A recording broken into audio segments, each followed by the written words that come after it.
समझे?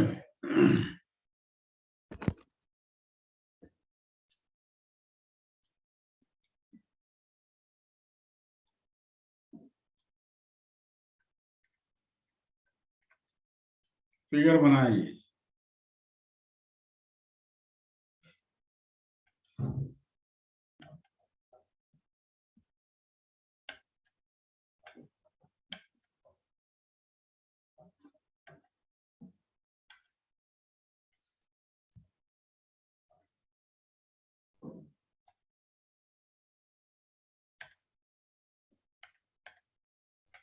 बनाइए। ये एक पार्टिकल है,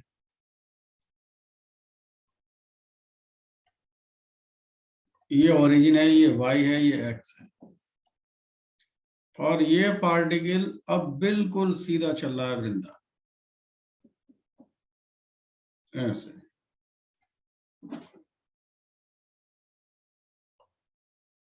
इसका मास m है, स्पीड इसकी u है, और ये u भी जो कांस्टेंट है। तो आपसे पूछा जा रहा है भाई कि इसका एंगुलर मोमेंटम टाइम के साथ ओके अबाउट हमें निकालना है, तो वो टाइम के साथ कांस्टेंट रहेगा या वेरिएबल? कांस्टेंट। क्यों?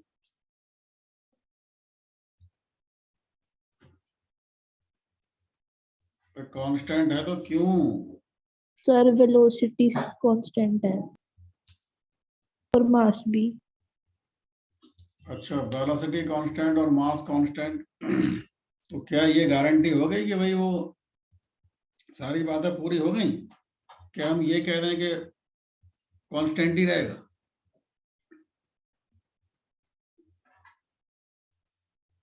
अपनी अपनी कॉपी पे इसका परपेंडिकुलर डिस्टेंस का क्या आएगा, जरा देखें बना के। ओरिजिन से परपेंडिकुलर डिस्टेंस क्या आएगी? मतलब कुल मिला के आपको एंगुलर मोमेंटम निकालना है, ओके अब ये मान के चले।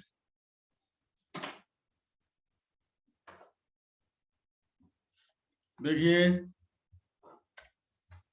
लाइन ऑफ मोशन जो सिखाना चाहते हैं उस मेन पॉइंट पर आते हैं। वही लाइन ऑफ मोशन ये है। Yes sir. तो क्या हम इसको परपेंडिकुलर डिस्टेंस कह दें? Yes sir. Yes sir. Yes sir. Yes sir. तो आप देख रहे हैं, अगर मैं इसको L कह दूं तो परपेंडिकुलर डिस्टेंस L और एंगुलर मोमेंटम कितना आ जाएगा? Linear momentum multiplied by perpendicular distance. तो यही तो आ जाएगा। Yes sir. Yes sir. Is it clear और नॉट? यस बोलो सर। हाँ या ना। Yes sir. Yes sir. और इसकी डायरेक्शन क्या आएगी? परपेंडिकुलर टू, मतलब डायरेक्शन नेगेटिव जेड डायरेक्शन आएगा या पॉजिटिव जेड डायरेक्शन आएगा, ये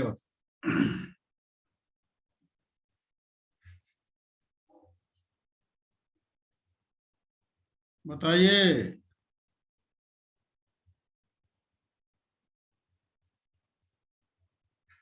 सर पॉजिटिव। कैसे?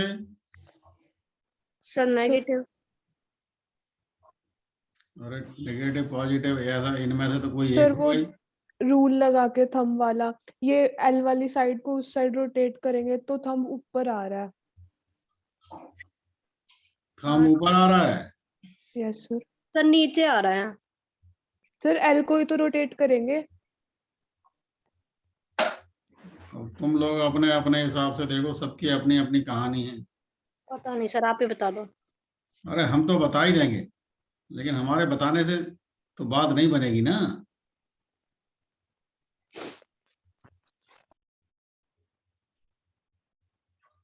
करें भाई?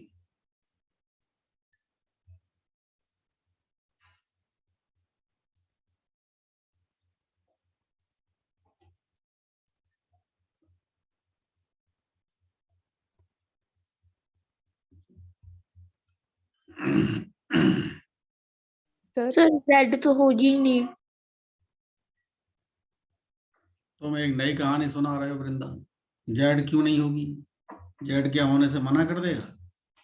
एक बात बताओ, ये एक्स वाई प्लेन में है, वेलोसिटी किस डायरेक्शन में है ये बताओ। H. वेलोसिटी एक्स डायरेक्शन में और परपेंडिकुलर डिस्टेंस वाई डायरेक्शन में।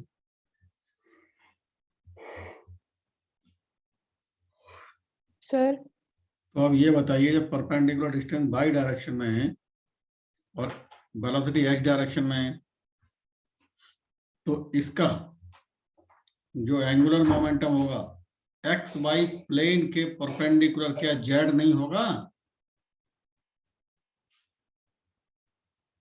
बोलो। सर पॉजिटिव आ रहा है फिर। देखो, बाई की तरफ से चलना है आपको, एक्स की तरफ, बाई की तरफ से, यानी आपका जो रोटेशन होना चाहिए वो ये। बोलो। Yes, sir. तो ये हाथ देखो, ये जो आपके कंप्यूटर की स्क्रीन या आपके जो कॉपी पर देखो अपनी, तो आपका थंब नीचे की तरफ जा रहा है या ऊपर की तरफ आ रहा है? Sir, नीचे. तो नीचे की तरफ जा रहा है, तो परपेंडिकुलर टू प्लेन डाउन कहोगे या परपेंडिकुलर टू प्लेन अप कहोगे? Down. यानी माइनस के कैप। सर बात समझ? मैंने माइनस ही बोला था. हाँ, जो भी था, माइनस के कैप आएगा आंसर। ये बातें समझ में आ भी गई है नहीं? सर मुझे समझ नहीं आई। चलो सर, अपनी कॉपी पर अपना हाथ लगाओ और इस तरीके से कि आपका ये फिंगर बाई एक्सिस की तरफ हो और एक्स एक्सिस की तरफ घुमा के लाओ। तो तुम्हारा ऐसा करने में थंब नीचे जा रहा है या ऊपर आ रहा है?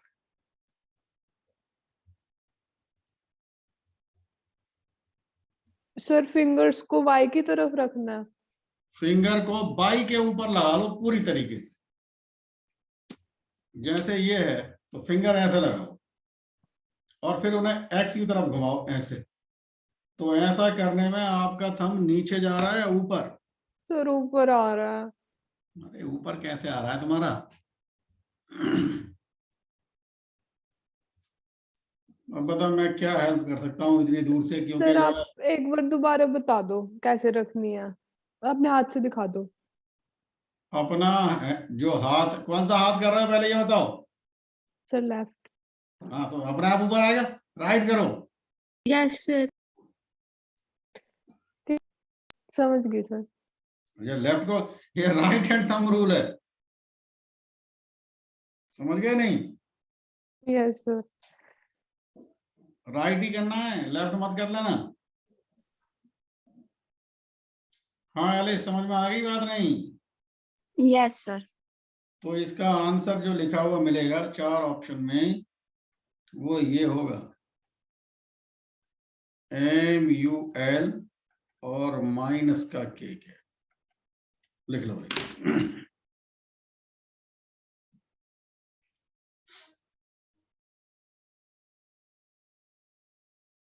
लिख लिए सभी?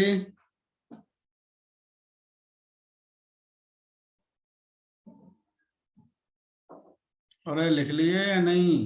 Yes sir. Yes, sir.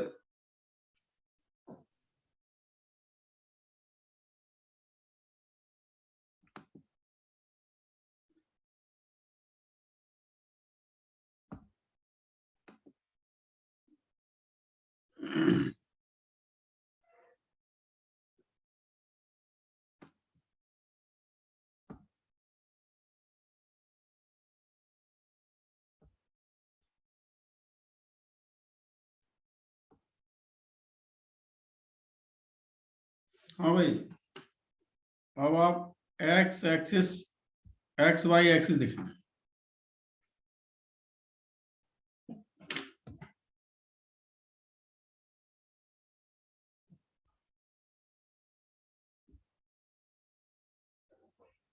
Sir screen खो गई। हाँ वो अभी बुला के ला रहा हूँ उसको, थोड़ा वेट करो। हैं एक्स वाई एक्सिस दिखाओ पहले।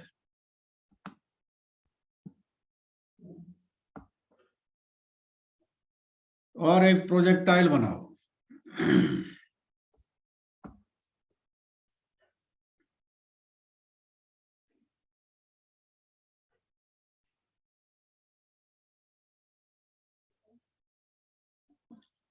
बना लिए प्रोजेक्टाइल।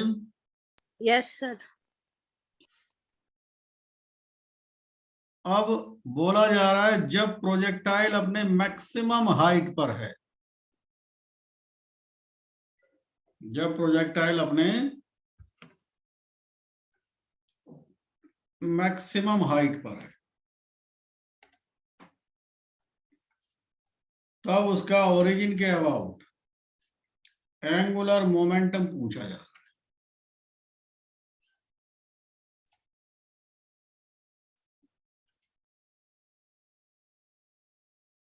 तो मैक्सिमम हाइट ये है, वाई ये है, एक्स ये है, ओरिजिन ये है। करो। और फेंका गया है इसे u वेलोसिटी से, थीटा एंगल। फिर सर ये MUR/2 हो जाएगा। हैं MUR/2। Yes sir. MUYR/2। सही से करो, सही से करो भाई। सर 0। जीरो क्योंकि तो सारा किसी भी हालत में नहीं होगा बेटा। जीरो का तो कोई सर मतलब नहीं R for रेंज बोली है। है। R for range. हाँ सर। अरे आर फॉर रेंज कहो या आर फॉर कुछ और नाम दो, रेंज कह रहे हो तभी मैं कह रहा हूं कि ये गलत है, मतलब सही नहीं है, थोड़ा दिमाग लगा हुआ। Okay sir.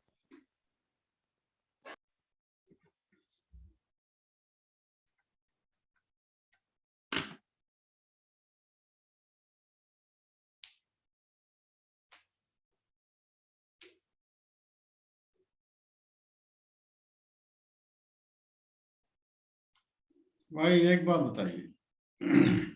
सर बोलो। HU cos theta minus K cap. कैसे निकाले?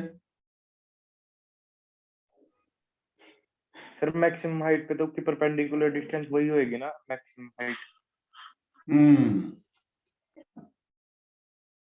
देखो ये सही बात पकड़ लिए। भाई एक बात बताइए, आपको क्या समझाया गया? आपको समझाया गया लाइन ऑफ मोशन। सबसे पहले देखो तो लाइन ऑफ मोशन यही तो होगी, बोलिए। जब बोला गया है मैक्सिमम हाइट पर, तो लाइन ऑफ मोशन पीछे हटा ली, तो परपेंडिकुलर डिस्टेंस यही तो आएगी। तो ये R/2 है एलिस या कुछ और? मैक्सिमम हाइट है सर। हाँ भाई, तो हम कह रहे, तुम R/2 कह रहे थे। हमने और तो यहाँ पर वेलोसिटी कितनी होती है? u cos थीटा, जो हम जानते ही हैं। मास उसका m हो गया, तो मोमेंटम mu cos थीटा। तो परपेंडिकुलर डिस्टेंस कितनी है? मैक्सिमम हाइट के इक्वल। तो mu cos theta multiplied by h की जगह आप जानते हो क्या होता है? u square cos sine square theta upon 2g। भाई ये u square sine square theta upon 2g। बोलो।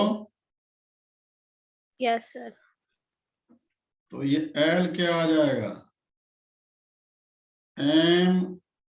mu³ sine square theta cos theta upon 2g। हो गया सबका? नहीं? Yes sir. कोई प्रॉब्लम?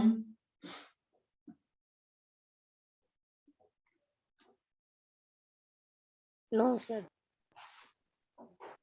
सभी के समझ में आ गई बात? सर दोबारा बताना। देखो, आपसे बोला है इन्होंने, जब पार्टिकल अपने मैक्सिमम हाइट पर है उस समय रेफरेंस पॉइंट यानी ये ओ के अबाउट एंगुलर मोमेंट। बहुत आसान। मैक्सिमम हाइट पर आप जानते हो कि वेलोसिटी केवल और केवल हॉरिजॉन्टल होती है, कोई और वर्टिकल वेलोसिटी 0। हाँ या ना?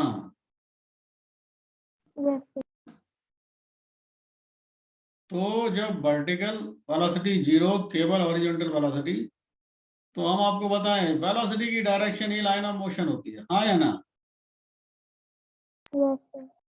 तो भाई साहब, जब वेलोसिटी की direction he line of motion है तो लाइन ऑफ मोशन को पीछे किया आपने, वो आप देख रहे हैं वाई एक्सिस को कट कर गई। फिर हमने लाइन ऑफ मोशन पर ओरिजिन से यानी रेफरेंस पॉइंट से परपेंडिकुलर ड्रॉप किया, तो परपेंडिकुलर हमारा एच ही तो आ गया। तो हमारा तो जो है एंगुलर मोमेंटम का सिंपल सा डेफिनेशन है, linear momentum multiplied by perpendicular distance. बोलो। तो लीनियर मोमेंटम हाईएस्ट पॉइंट पर एम यू कॉस थीटा, और जब ये हाईएस्ट पॉइंट पर है तो perpendicular distance maximum height capital H. लगा दिया आंसर। हाँ आदित्य, आपके समझ में आ गया नहीं? Yes sir. और ये मैक्सिमम हाइट का फॉर्मूला वो प्रोजेक्टाइल में आप पढ़े थे। वो लगा दिया आंसर। चलिए, डायरेक्शन क्या आएगी जरा बताएंगे? माइनस के कैप। क्यों भाई, माइनस के कैप ही आएगी या कुछ और? माइनस के कैप। माइनस के कैप। हाँ सारा, आपके समझ में आ गई माइनस के Yes, कैप sir. क्यों? आगे सर। चलिए, कोई प्रॉब्लम? अरे कोई प्रॉब्लम? No sir. ठीक, चलें और आगे थोड़ी बातें और समझते हैं।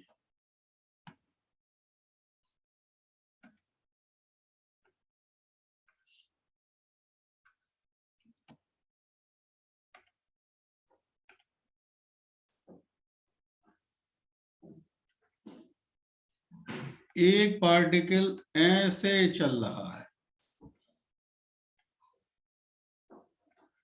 ये वाई एक्सिस, ये एक्स एक्सिस, ये पॉइंट ए है, ये पॉइंट बी है।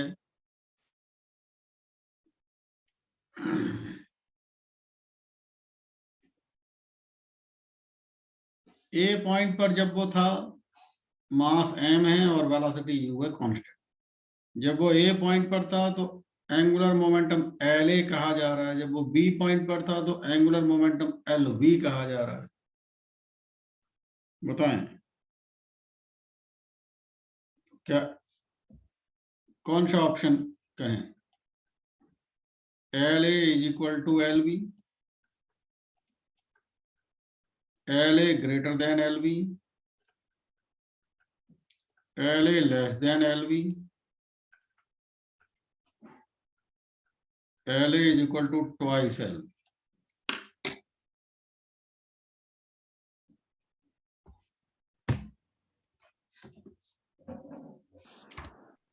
Sir D. हैं? डी। कैसे आ गया डी, ये बताइए। सर उसमें परपेंडिकुलर डिस्टेंस देखा था तो उसका ज्यादा ही होएगा। हाँ, बात तो सर बिल्कुल। ए आएगा। सर हाँ, क्या आएगा आकाश? सर ए लग रहा है। क्यों? सर दोनों पॉइंट से परपेंडिकुलर डिस्टेंस सेम है। नहीं, ऐसे मत कहो कि दोनों पॉइंट से परपेंडिकुलर डिस्टेंस सेम है, ऐसे कहो दोनों पॉइंट के लिए परपेंडिकुलर डिस्टेंस सेम। हाँ यस सर, वही वही। सर वो कैसे है? भाई एक बात बताओ, तुम्हारा लाइन ऑफ मोशन क्या आएगा? अच्छा ये यही है। भाई लाइन ऑफ मोशन तो यही आएगा ना। Yes sir. तो दोनों के लिए परपेंडिकुलर डिस्टेंस तो यही है, कौन सी बहुत बड़ी बात। अच्छा हाँ ठीक है सर, मैंने ना वो दूसरा डिस्टेंस ले लिया था। आंसर यही आएगा, ए। बोलो। समझ नहीं आया सर। सारा समझ में, ओ क्या नाम है आलिस, समझ में क्यों नहीं आया बताओ? क्योंकि सर परपेंडिकुलर डिस्टेंस बी का ज्यादा नहीं होना चाहिए था। दिमाग में जो है क्यों गलत नहीं है? बात फीड है, इसलिए समझ नहीं आ रहा। एलिस ये बताओ, हम परपेंडिकुलर डिस्टेंस पॉइंट की देखते हैं, लाइन ऑफ मोशन की देखते लाइन ऑफ मोशन की। हैं? तो क्या मैंने दोनों पॉइंट के लिए ये जो बनाया लाइन ऑफ मोशन वो सही है कि या किसी एक के लिए ही है? दोनों के लिए सर। तो अब जब दोनों के लिए लाइन ऑफ मोशन आपका कहना यही है, तो मैं अब परपेंडिकुलर डिस्टेंस ये लगा दूं? बोलो। लगा दो सर, ठीक है। तो क्या अब दोनों पॉइंट के लिए परपेंडिकुलर डिस्टेंस जब अलग अलग होगी या यही रहेगी जो अभी सामने दिख रही है? यही रहेगी सर। तो बताइए, जब यही रहेगी तो एंगुलर नहीं सर, वो मोमेंटम। बी देखने में ऊंचा सा लग रहा था, इसलिए लगा मेरे हाँ, तो को। तुम्हारे, मैं तभी तो कह रहा कि वो दिमाग में कंफ्यूजन ये है कि बी पॉइंट की डिस्टेंस थोड़ा ही पूछ रहे हैं हम। भाई हमारा कॉन्सेप्ट में बी पॉइंट की डिस्टेंस आती है या लाइन ऑफ मोशन की डिस्टेंस आती है? आ गया सर समझ। समझ गए नहीं?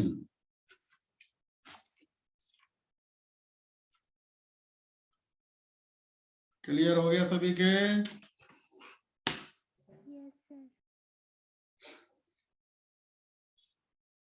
Yes sir. पर सर बी की वेलोसिटी भी तो अलग होएगी ऐसे कि नहीं?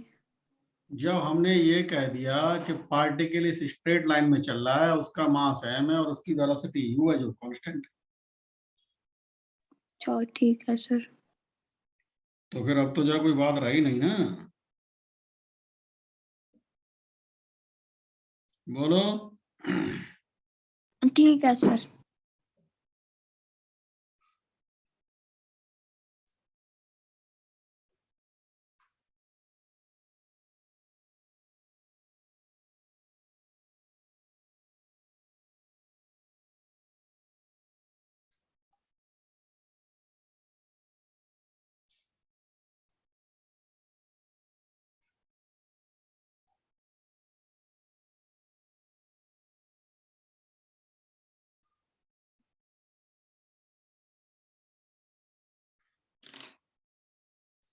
समझ गए भाई साहब?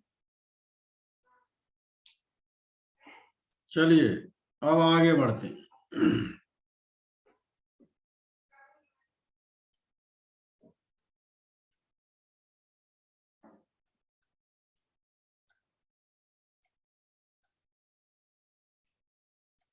देखिए, मैं तो इसी में करेक्शन करूंगा, आप लोग ये फिगर दोबारा से बना।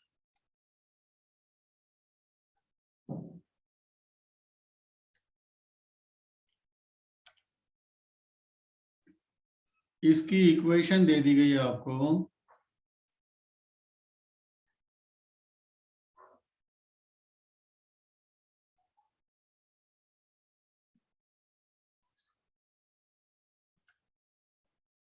-3x प्लस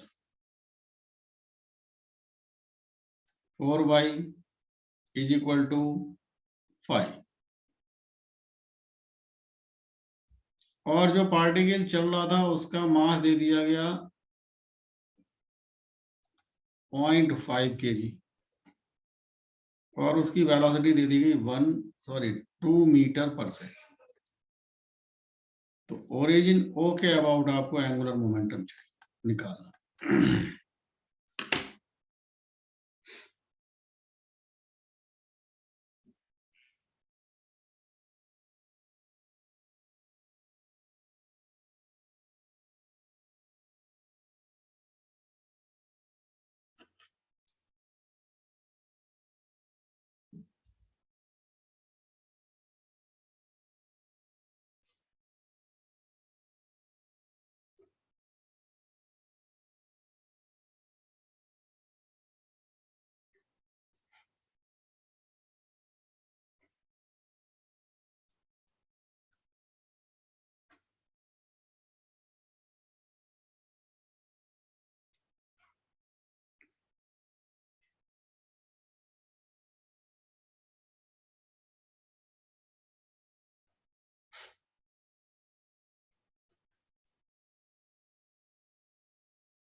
बताइए, कर पा रहे हैं?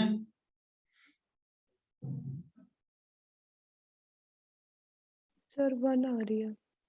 सर 1 आ रहा है।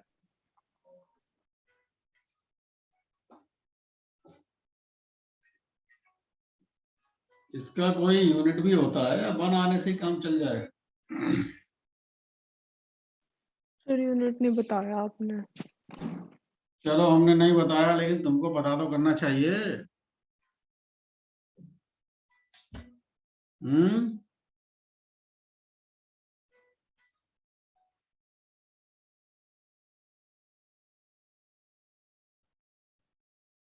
बताओ क्या आएगा? Sir kg m² per second। हम्म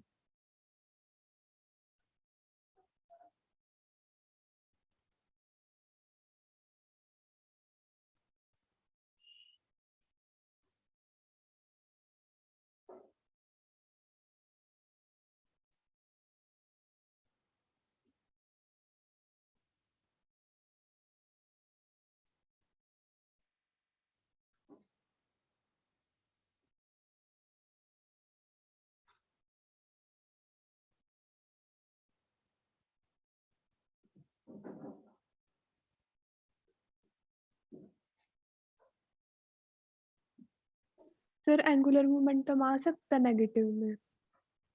वेक्टर क्वांटिटी है, वेक्टर क्वांटिटी तो नेगेटिव में भी आ सकती है,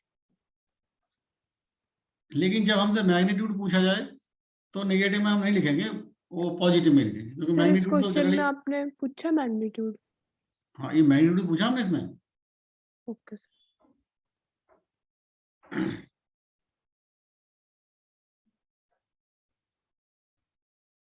बात समझ गए नहीं?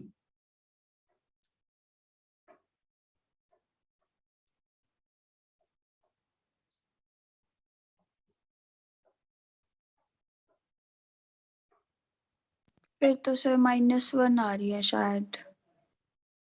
बताओ भाई सभी का। सर अगर आपने मैग्नीट्यूड पूछा फिर तो 1 आ रहा है, वैसे -1 आ रहा है आंसर। भाई आप परपेंडिकुलर डिस्टेंस देखेंगे तो वो क्या आएगा? ओरिजिन से लगाओ। इसमें मैंने बताया था 0 + 0 -5 अपॉन 9 + 16 तो -1, लेकिन डिस्टेंस तो 1 ही लिखी जाएगी। Yes sir. और मोमेंटम क्या आएगा? 0.5 × 2 यानी 1 मीटर पर सेकेंड, kg मीटर पर सेकेंड। बोलो अरे हाँ या नहीं? Yes sir. Yes sir. तो हमने एलिस मोमेंटम का, एंगुलर मोमेंटम का वो पूछा था मैग्नीट्यूड, तो सीधी सी बात है, मैग्नीट्यूड तो पॉजिटिव में लिखा जाना चाहिए। Okay sir. तो 1 और परपेंडिकुलर डिस्टेंस भी 1 इसलिए आ गया 1 kg मीटर स्क्वायर पर सेकेंड। हाँ यार, समझ में आ गया आपके या नहीं?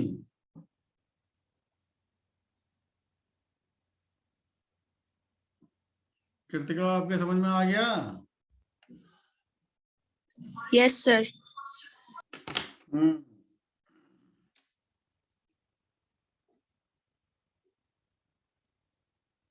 खुशी, आपके समझ में आ गया? Yes sir. अंशु, आपके? Yes sir.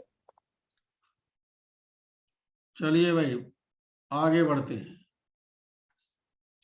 देखो, अगर आप पूरा सिचुएशन को ऑब्जर्व करें तो आप देखते हैं कि इसमें एंगुलर मोमेंटम और टॉर्क में मेन केस ये है कि आपको line of action, line of motion, ये थोड़ा क्लियर होना चाहिए। और फिर जिस रेफरेंस पॉइंट के अबाउट हम एंगुलर मोमेंटम या टॉर्क जानना चाहते हैं, उससे परपेंडिकुलर डिस्टेंस क्लियर होना चाहिए। अगर इतना क्लियर हो गया, आगे का रास्ता अपने आप आपको मिल जाएगा, उसमें कोई बहुत बड़ी बात नहीं। बातें समझ में आ गई या नहीं? Yes sir. आगे बढ़े, लिखे भाई, हेडिंग डालो, लिखिए सभी बच्चे, हेडिंग डालें, लिखें angular momentum conservation law.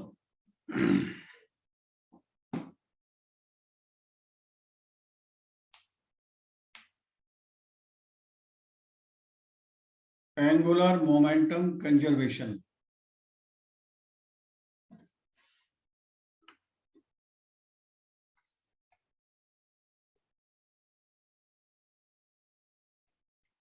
Angular momentum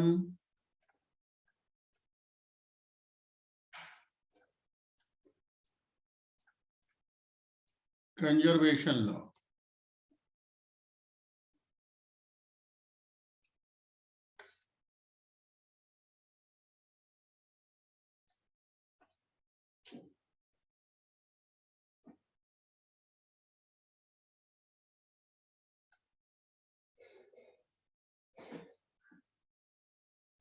आकाश, मोमेंटम कंजर्वेशन लॉ क्या होता है?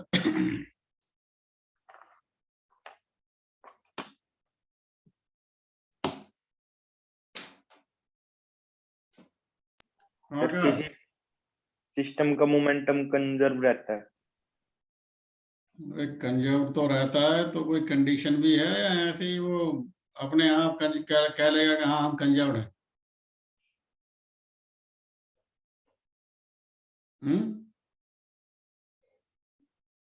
सर बिफोर और आफ्टर कोलिजन कंजर्व रहता है।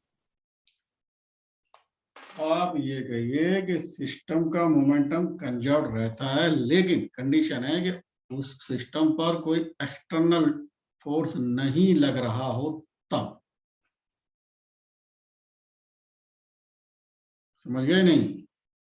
अगर एक्सटर्नल फोर्स लग रहा है और हम कह दें कंजर्व, तो गलत। वैसे ही यहां पर एंगुलर मोमेंटम कंजर्वेशन में in the absence of external torque लिख लो। In the absence of external torque, the angular momentum of a system remains conserved.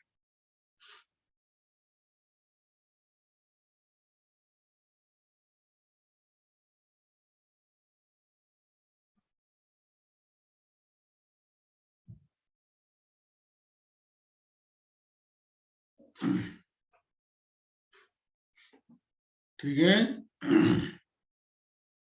In the absence of external torque, the angular momentum of a system remains conserved.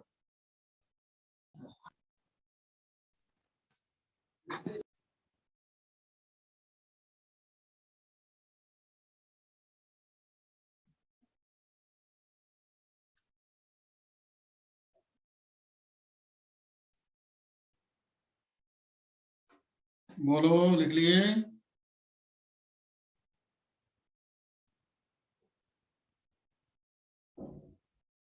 Yes sir.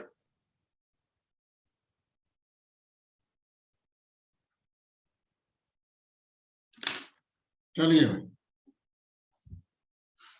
आप याद कीजिए जिस दिन हमने comparison table बनवाई थी एक translatory motion और रोटेटरी मोशन में, तो वहां एक पॉइंट याद आ रहा होगा, ये dl अपॉन dt समझाया था टाउ के इक्वल। कुछ याद आ रहा है? हमने बताया था भाई साहब dp अपॉन dt is equal to f, बिल्कुल उसी वे में dl अपॉन dt is equal to tau. जो रोल वहां f का है, इधर टाउ का है, जो p का है वो f का, जो l का है, जो उधर मास का है वो मोमेंट ऑफ इनर्शिया का है, एंड सो ऑन। यस और no? Yes sir. Yes sir. तो ये टाउ जीरो,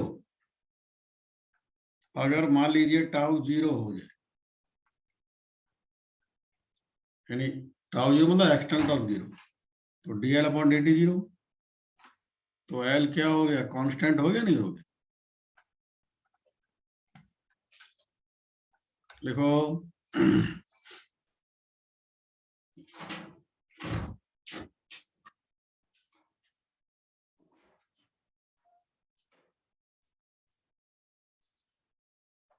हाँ भाई, सभी ने लिख लिया या नहीं?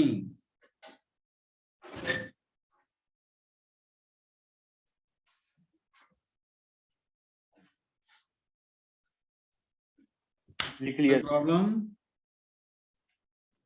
No sir. सर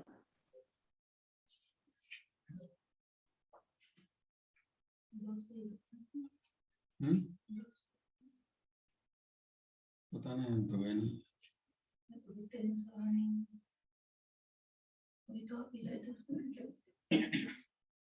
उस दिन दाल 100 रुपये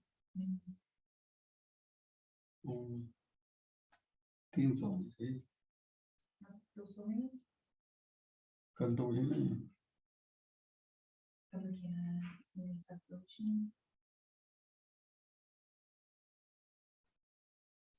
चलो ओके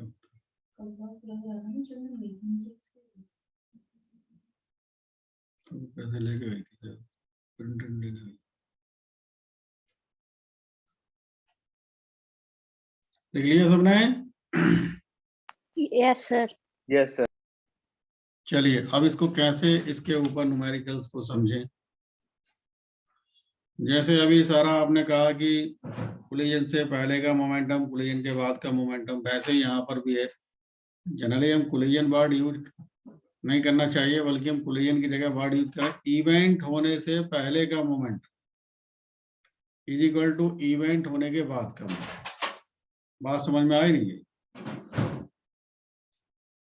इवेंट होने से पहले का momentum is equal to event होने के बाद का मोमेंटम। वैसे ही यहां पर है angular momentum before event is equal to angular momentum after the event. वो इवेंट चाहे कोलिजन भी हो सकती है, कुछ और भी हो सकती है नहीं? क्यों भाई, बात समझ में आई है नहीं? Yes sir. Yes sir. Yes sir. चलिए अब ध्यान दीजिए, एक सिंपल सा न्यूमेरिकल लेते हैं। सबसे पहले कहा जा रहा है कि भाई ये है अर्थ, और अर्थ को हम ट्रीट कर सकते हैं सॉलिड स्फीयर की तरह।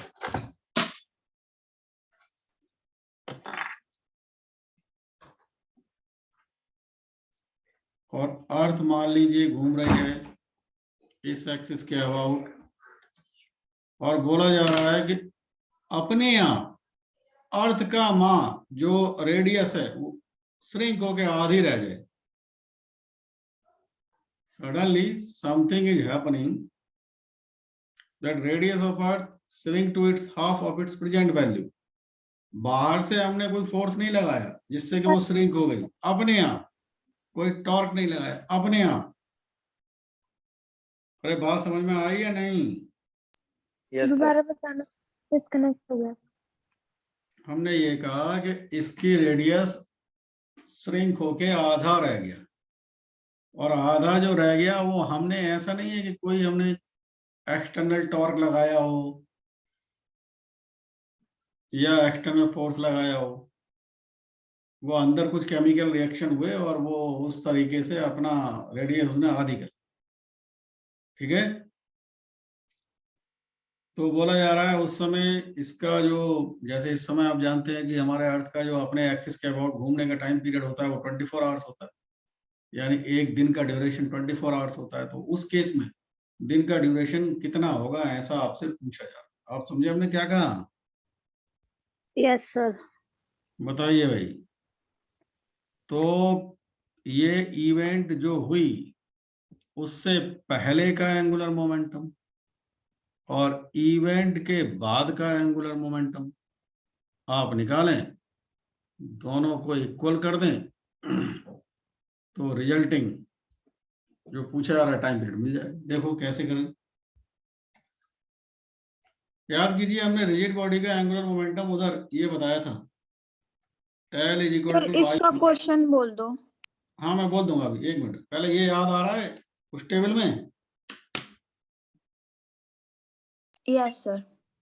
वो उसी दिन बताया था। मैं भी Yes, क्वेश्चन बोल sir. देता हूँ, लिखें आप पहले क्वेश्चन लिख लें। लिखें radius of earth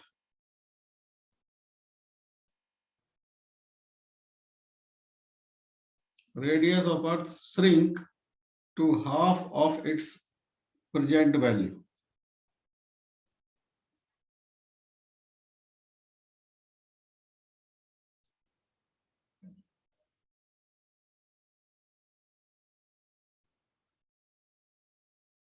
radius of Earth shrink to half of its present value suddenly.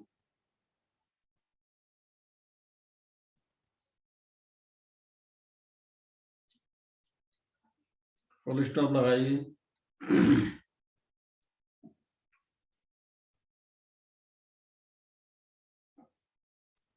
पूछा जा रहा है now the duration of the day on earth will be, मतलब वही ड्यूरेशन ऑफ द डे निकालना।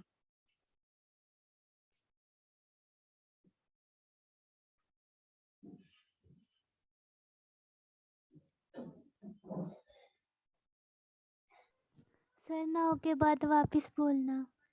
Now the duration of the day on earth will B,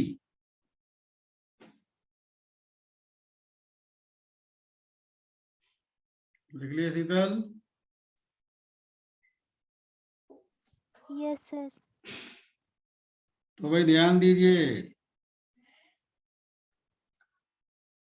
initial angular momentum I omega, earth है हमारा solid sphere, solid sphere का momentum वही momentum inertia होता है 2/5 mr², और ओमेगा को लिख लोगे 2 पाई कैपिटल T1, T1 की जगह 24, और L फाइनल क्या आ जाएगा आई ओमेगा। लेकिन अब हमारा मोमेंट ऑफ इनर्शिया मास भाई, लेकिन रेडियस आधी, बोलो, और 2 pi capital T2। Angular momentum क्योंकि कंजर्व रहने को बोला गया है, तो क्या हम इन दोनों को इक्वल करके T2 लगा सकते हैं, T1 की वैल्यू 24 आवर्स लगा के? Yes sir. करके बताओ।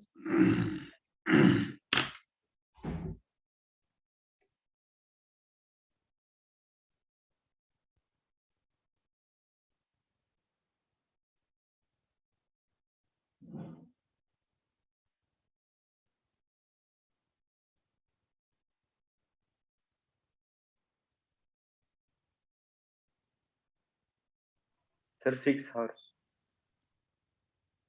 6 आवर्स आ रहा है इनका भाई। Yes sir. बाकी के बच्चों का क्या आ रहा है, बोलें? Sir 6 our.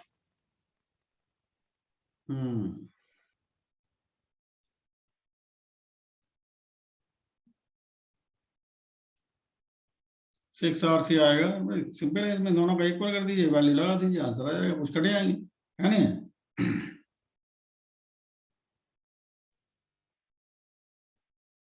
बोलो। Yes sir. Yes sir.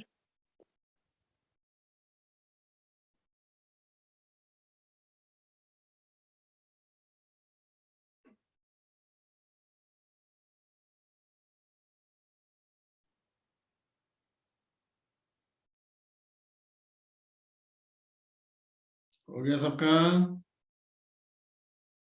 Yes sir.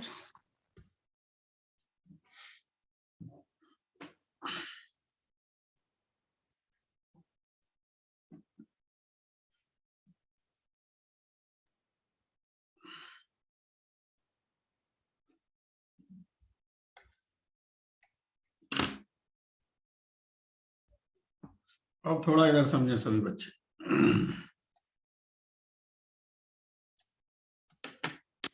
11th में हम पढ़ेंगे, मतलब 11th के सिलेबस में आगे पढ़ेंगे, लेकिन यहाँ थोड़ा उसका यूज हो रहा है इसलिए बात की जा रही है कि टेम्परेचर के बढ़ने पर मटेरियल का लेंथ इंक्रीज हो जाता है,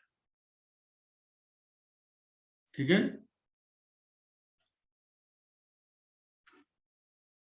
अब थोड़ा समझ लें इसके बारे में।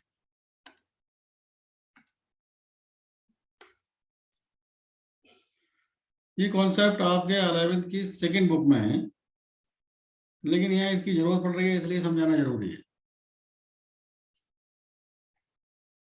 ये है भाई लेंथ किसी भी बॉडी का, जैसे ये रॉड है, इसका अगर हम टेम्परेचर इंक्रीज कर दें तो जो इसका लेंथ है वो ये हो जाएगा L0 1 plus alpha delta theta. L0 है स्टूडेंट्स ओरिजिनल लेंथ,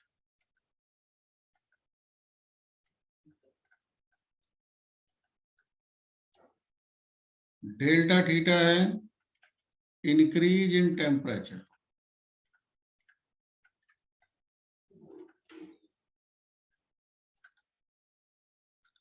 और एल है टेम्परेचर को इंक्रीज करने के बाद जो लेंथ बन गई वो।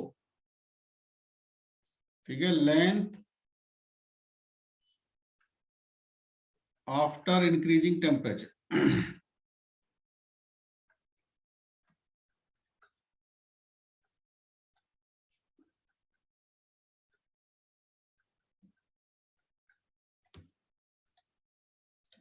और अल्फा कहलाता है coefficient of linear expansion.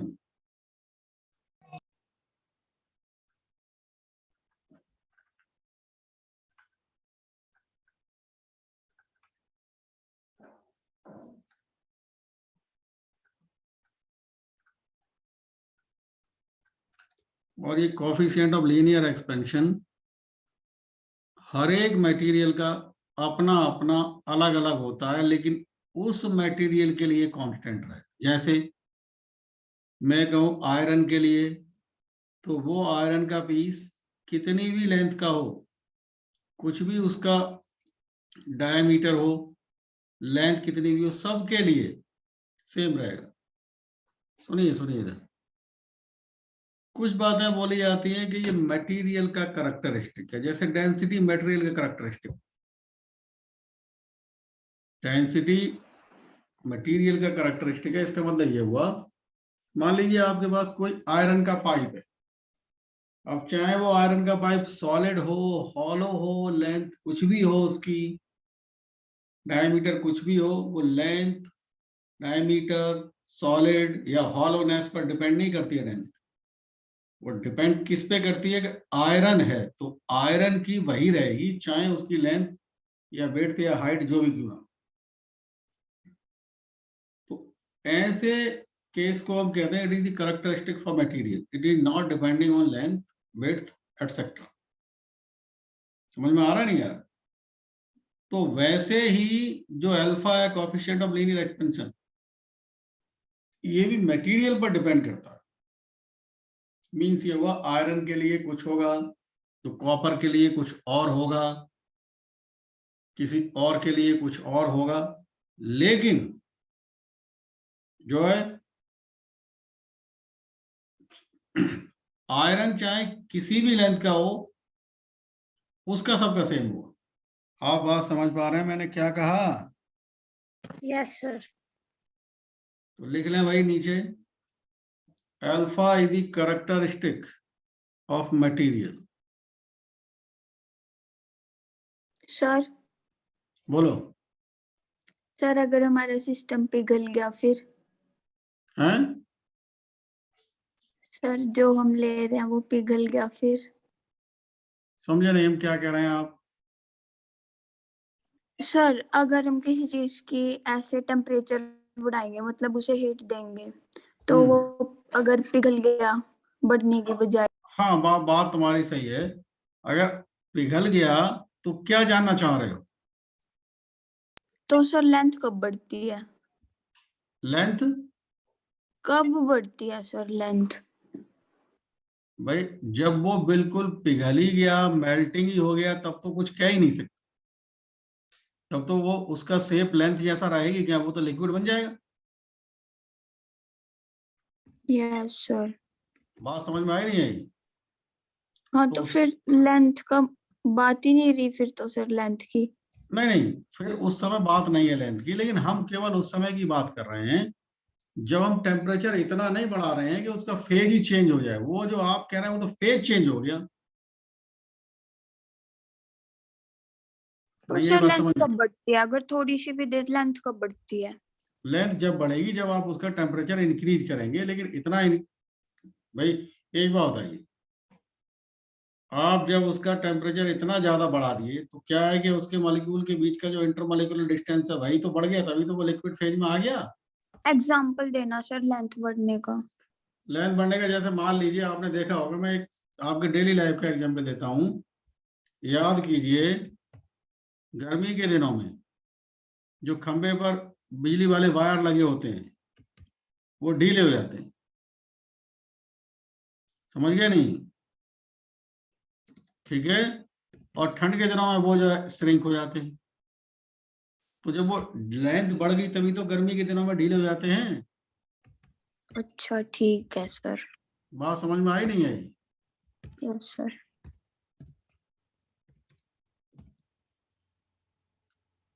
Clear हुआ नहीं? Yes sir.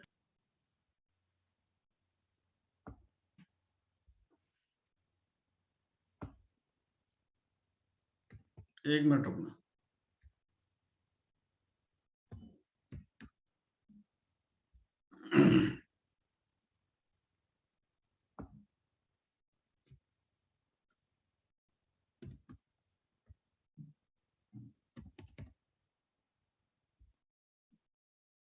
सभी लिख लिए नहीं?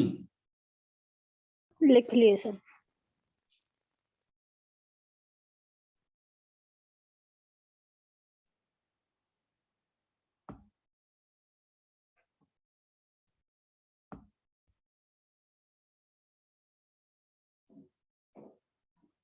तो जो हमने ये लेंथ बढ़ा दी, अब एक बात बताइए भाई, जब लेंथ बढ़ जाएगी तो क्या उसका मोमेंट ऑफ इनर्शिया वही रहेगा या बढ़ जाएगा?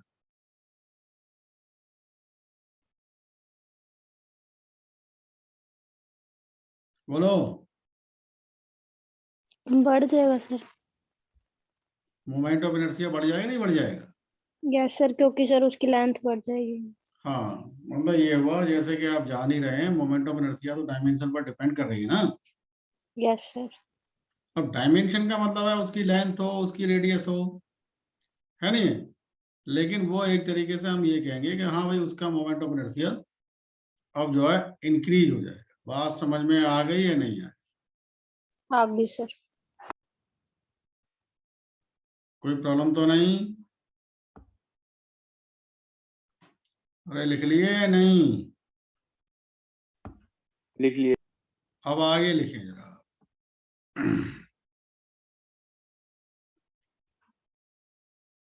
भाई जरा 1 मिनट रुकना जरा।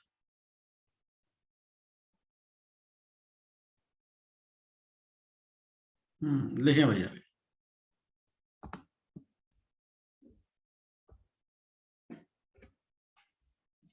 अब मान लीजिए हमारे पास कोई भी एक स्ट्रक्चर है और उसकी लेंथ हमने पहले मान लो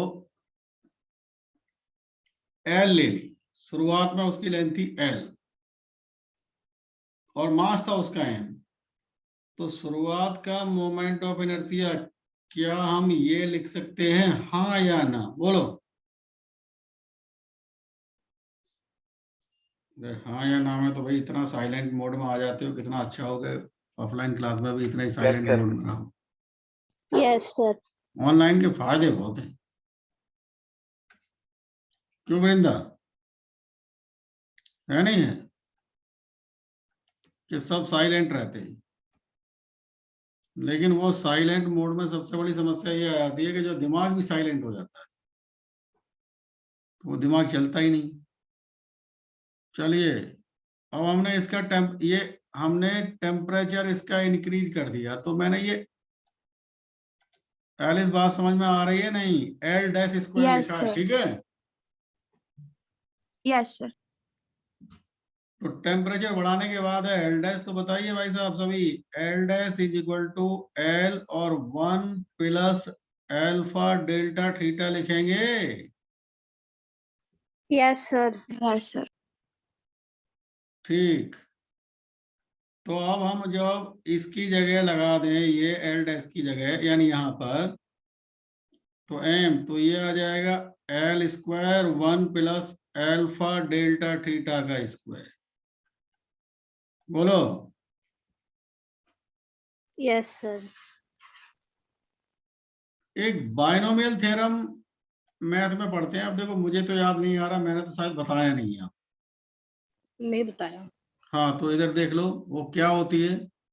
1 प्लस एक्स की power n is equal to 1 plus N x.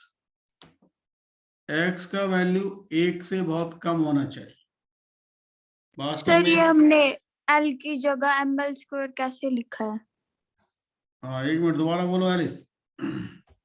L की जगह एम एल स्क्वायर। जब हम उसका टेम्परेचर बढ़ा दिए तो उसका डायमेंशन या जिसे हम लेंथ कह रहे हैं वो चेंज हो जाएगी, इंक्रीमेंट हो जाएगा, हाँ या ना? हाँ सर, पर वो तो एम एल स्क्वायर तो आई हो गया ना। हैं? दोबारा बोलो। कि सर एल वो होता है ना, लेंथ आफ्टर इंक्रीजिंग टेम्परेचर। अरे भाई उसमें एलिस तुम्हारा नाम बचपन में आपके पेरेंट्स एलिस ना रख के कुछ और रखते तो उसी नाम से जाने जाते नहीं? नहीं मतलब सर फिर हमने एल की जगह अगले स्टेप में एम एल स्क्वायर क्यों लिखा है? हाँ वो मैं बता रहा हूँ। हम ये जो इधर देख लो एलिस, ये जो हमने लिखा है ना, ये लिखा है after temperature increasing moment of inertia, और ये है before temperature increasing moment of inertia. समझ में आया नहीं है? Yes sir. अब क्लियर हो गई? नहीं सर। हाँ? चलो कोई बात नहीं।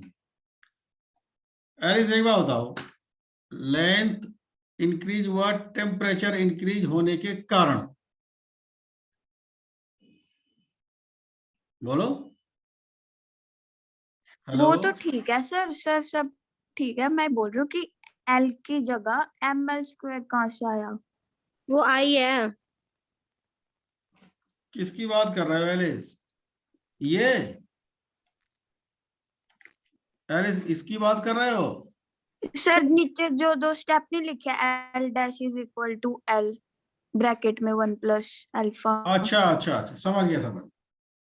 अभी हम ये ऊपर नहीं पढ़े थे एलिस, ये भाई ये पुरानी लेंथ, ये टेम्परेचर इंक्रीमेंट के बाद लेंथ, तो L equal to L not 1 plus alpha delta theta. तो हमने क्या किया, इंक्रीमेंट के बाद एल डैश मान ली, इंक्रीमेंट से पहले एल। तो क्या आप जो ऊपर रिलेशन अभी मैंने दिखाया, ये वही रिलेशन लिखा है नहीं लिखा है, बोलो? ये तो सही सर, तब इस एल है, उसकी जगह एम एल स्क्वायर कहाँ से आ गया? हाँ बिल्कुल सही समझ गया। अब आप क्या करो एलिस, ये एल डैश की वैल्यू यहां लगा दो। अच्छा ठीक है सर। अब समझ में आ गई बात नहीं? Yes sir. तो भाई जो एम तो ऐसे ही रहेगा, खाली चेंज तो एल डैश की जगह ये लगाओगे तो ये एल स्क्वायर हो जाएगा और इसका स्क्वायर हो जाएगा। समझ गए नहीं? सही है सर। अब इधर आ जाओ आप इस पे, बाइनोमियल थ्योरम है, ये लिख लो भाई साहब। अब मुझे याद नहीं आ रहा, मैंने बताया नहीं बताया। इसे कहते हैं बाइनोमियल थ्योरम। इसमें कंडीशन ये है एक्स की वैल्यू बहुत कम होनी चाहिए। तो वास्तव में ध्यान दें सभी, ये अल्फा की वैल्यू बहुत कम होती है, लगभग 10 टू द पावर -5 -6 के ऑर्डर का। तो डेल्टा थीटा अगर कितना भी बढ़ाओगे तो बहुत सीधी सी बात है, इनका मल्टीप्लाई करने के बाद जो भी आएगा वो बहुत छोटा ही आएगा या नहीं आएगा? Yes sir. तो इसीलिए हम यहाँ बाइनोमियल थ्योरम लगा सकते हैं। तो M L square binomial theorem, इस एन का और एक्स का मल्टीप्लाई। तो एन है हमारे पास 2 और एक्स है अल्फा डेल्टा थीटा, तो ये क्या आ जाएगा 1 प्लस 2 अल्फा डेल्टा थीटा, हाँ या ना? Yes sir. अब इस हमने क्या किया, एम एल स्क्वायर का जगह आई लिख सकते हैं, एम एल स्क्वायर की जगह। Yes sir. तो ये आ गया 1 plus 2 alpha delta theta. I dash is equal to I plus 2 alpha I delta theta, बोलो। Yes sir. तो भाई साहब I dash minus I is equal to 2 alpha I delta theta. Delta I dash minus I को लिख सकते हो आप change in moment of inertia, यानी delta I upon delta I is equal to 2 alpha I delta theta. तो क्या हम delta I upon I is equal to 2 alpha delta theta लिख लें, यस और no? Yes sir. Yes sir. लिख लीजिए भाई साहब सभी।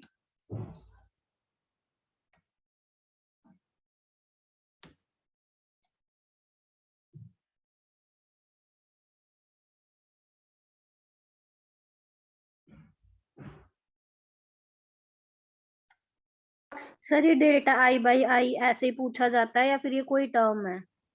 हाँ अभी एक तो ऐसे ही जैसे आप देख रहे हो, दूसरा हम इसको कहते हैं फ्रैक्शनल इंक्रीज। देखो ध्यान दीजिए, मैंने क्लास में भी ये बातें बताई हैं, कुछ टर्म होते हैं नाम लिए जाते हैं, समझे? फ्रैक्शनल इंक्रीज मतलब इंक्रीज का मतलब है डेल्टा आई, और उसको पुराने ओरिजिनल मोमेंट ऑफ इनर्शिया से डिवाइड कर दिया तो फ्रैक्शनल इंक्रीज। बात समझ में आया नहीं है? Yes sir.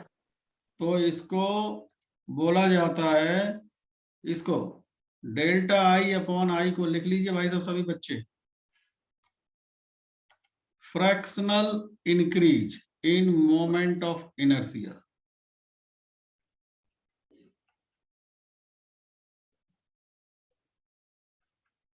In moment of inertia.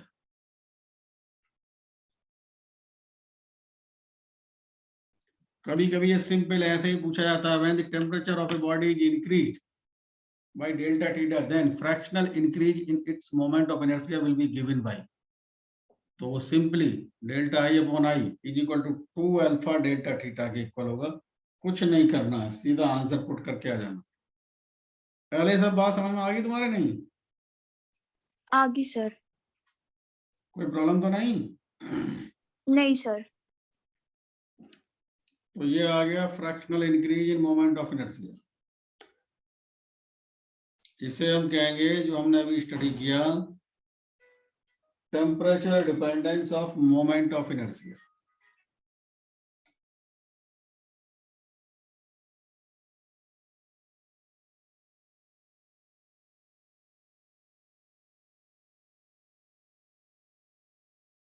इसे हम कहेंगे, मतलब इस टॉपिक का नाम है temperature dependence of moment of inertia.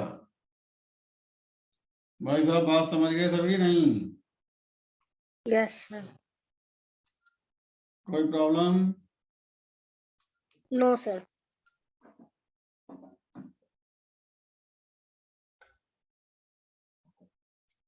अब समझ नहीं था, जैसे कि अभी हमने समझा थोड़ी देर पहले ही कि एंगुलर मोमेंटम जब एक्सटर्नल टॉर्क 0 हो तो कंजर्व रहता है। तो ध्यान दें, जब एंगुलर मोमेंटम कंजर्व है तो L is equal to I omega is equal to constant कह दें। हाँ सारा? Yes sir.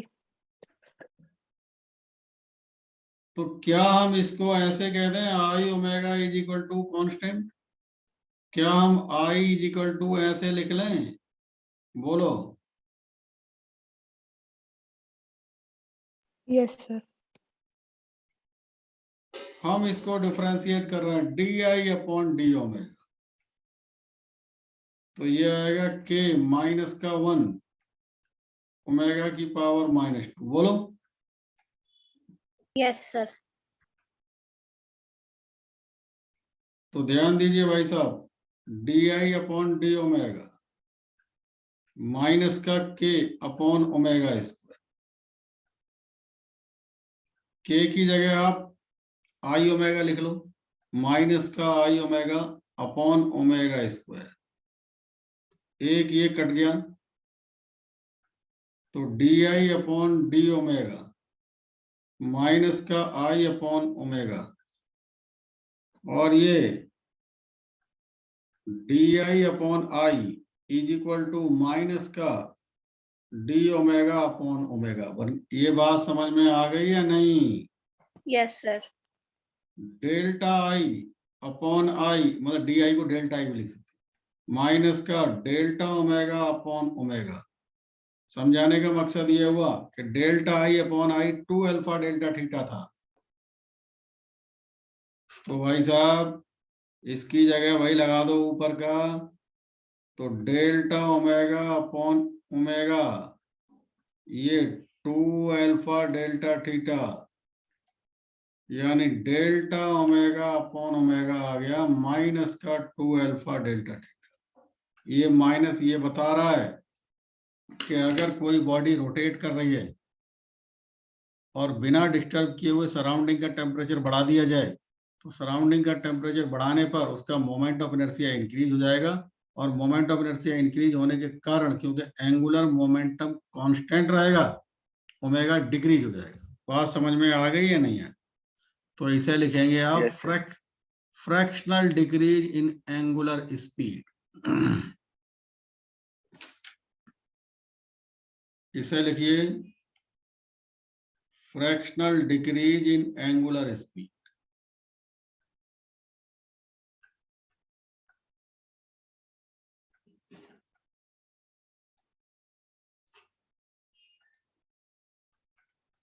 इन एंगुलर स्पीड। सर ये सब नीट में भी पूछते हैं ये क्वेश्चंस? हाँ, ये ऐसे क्या, ऐसे ही, इसमें कोई कैलकुलेशन नहीं कर पाएगा, सीधे ऐसे उठाएगा। मतलब फॉर्मूला बेस्ड? हाँ, ठीक है सर। चलिए भाई, सभी बच्चों का धन्यवाद, आप लोग क्लास आए, ज्वाइन किया आपने।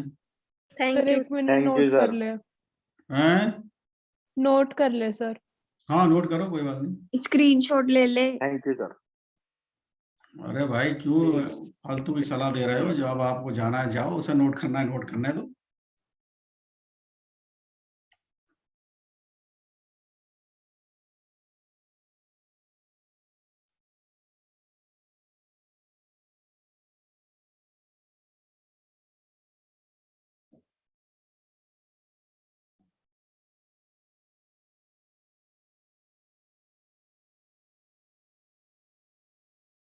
सर एक स्टेप समझ नहीं आया।